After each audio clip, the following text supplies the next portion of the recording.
Hello everyone, আসসালামু আলাইকুম। কেমন আছেন সবাই? তো আমি আজকে কুচি সালোয়ার সেলাই করব। এটা হচ্ছে 40 বডির, 38 ইঞ্চি লম্বা, পায়ের মুখ হচ্ছে মানে পায়ের বর্ডারটা হচ্ছে 1 ইঞ্চি। তো আমি এখানে পায়ের মুখের হচ্ছে 14 ইঞ্চি রাখবো, আর উপরের কোমরটা আমি 7 ইঞ্চি বাদ দিয়েছি। 7 ইঞ্চি বাদ দিয়ে আমি টোটাল 38 ইঞ্চি লম্বা নিচ্ছি। এই যে দেখেন, 7 ইঞ্চি উপরে বাদ দিয়েছি, দিয়ে 38 ইঞ্চি আমি লম্বা নিয়েছি। অবশ্যই আপনাকে 7 ইঞ্চি বাদ দিতে হবে। আর 7 ইঞ্চি বাদ দিয়ে যে মাঝখানের আমি দাগটা কাটলাম, এটা হচ্ছে 14.5 ইঞ্চি। তো এই যে আমি কেটে নিচ্ছি 14.5 ইঞ্চিতে। আর এটা যেহেতু 40 বডির একটা সালোয়ার, এটাতে হাই হবে। তো আমি যেহেতু হাই হবে, এটা আমি উপর দিয়ে এক্সট্রা শেপ দিব না, এটা সোজাই থাকবে। শুধু জাস্ট উপরের এই যে কোমরটা, এই কোমরের পাশটা আমি কেটে নিচ্ছি। আর যেহেতু এটা হাই সালোয়ার, তো এটা উপর দিয়ে শেপ দেওয়ার প্রয়োজন নেই। যাদের হাই হবে না তারা শেপ দিবে। তো এটা হচ্ছে ওই যে কোমরের আমি যে 7 ইঞ্চি বাদ দিলাম, এই যে 7 ইঞ্চি এখন আমি এই যে কোমরের কুচির জন্য আমি কাটবো।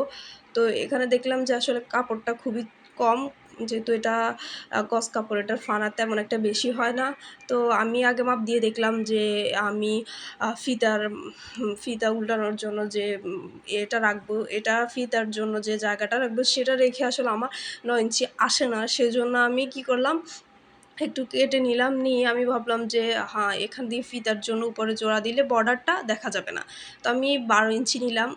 আপনারা 12 ইঞ্চি প্রয়োজন নেই, 40 বডিতে 11 ইঞ্চি এনাফ। তো উনি বলছে একটু ঢিলাঢালা করে দেওয়ার জন্য, সেজন্য আমি 12 ইঞ্চি দিলাম। তো আপনি যদি 11 ইঞ্চি দেন তাহলে হবে কি, কুচিটা বেশি হবে, আর 12 ইঞ্চি দিলে কুচিটা একটু কম হবে। তো কুচিটা আসলে এই সালোয়ারের কুচি হলেই সুন্দর। তো এখান দিয়ে আমার আরও একটু জোড়া লাগছে কর্নারে। জোড়াটা আসলে এই জোড়াটাও দেখা যাবে না, এটা যেহেতু ভিতরে থাকবে, কুচির ভিতরে চলে যাবে, এই জোড়াটাও দেখা যাবে না। তো এই যে আমি কেটে নিচ্ছি। কেটে নেওয়ার পরে আমি ওই যে ইউকফাটের জোড়াটা, উপরের আপনার জোড়াটা, যে নিচের যে জোড়াটা, এটা দিচ্ছি। দেওয়ার পরে হচ্ছে আমি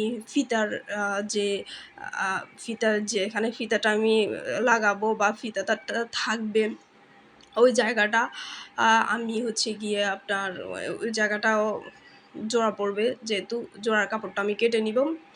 আসলে এই সালোয়ারটা কাটা খুবই সহজ।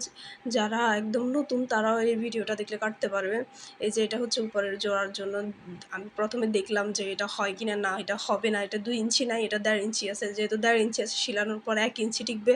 তো 1 ইঞ্চি টিকার পর এটা দিয়ে আসলে হবে না, কারণ হচ্ছে সেলাই চলে যাবে। সেলাই চলে গেলে 1 ইঞ্চি কখনোই রাখবেন না, বা 1.5 ইঞ্চি রাখবেন না। অবশ্যই 2 ইঞ্চি রাখতে হবে। আর যদি রাবার হয়, সেক্ষেত্রে আপনার 2.5 ইঞ্চি রাখতেই হবে। কারণ এটা সেলাই করার পরে এটা যখন ডাবল বাজ হবে, তখন কিন্তু এটার মানে হবেই না। তো সেক্ষেত্রে এটা রাবারের ক্ষেত্রে 2.5 ইঞ্চি, আর হচ্ছে আপনার ফিতার ক্ষেত্রে অবশ্যই মাস্ট 2 ইঞ্চি। তো আমি 2 ইঞ্চি নিলাম, এটা হাই হবে।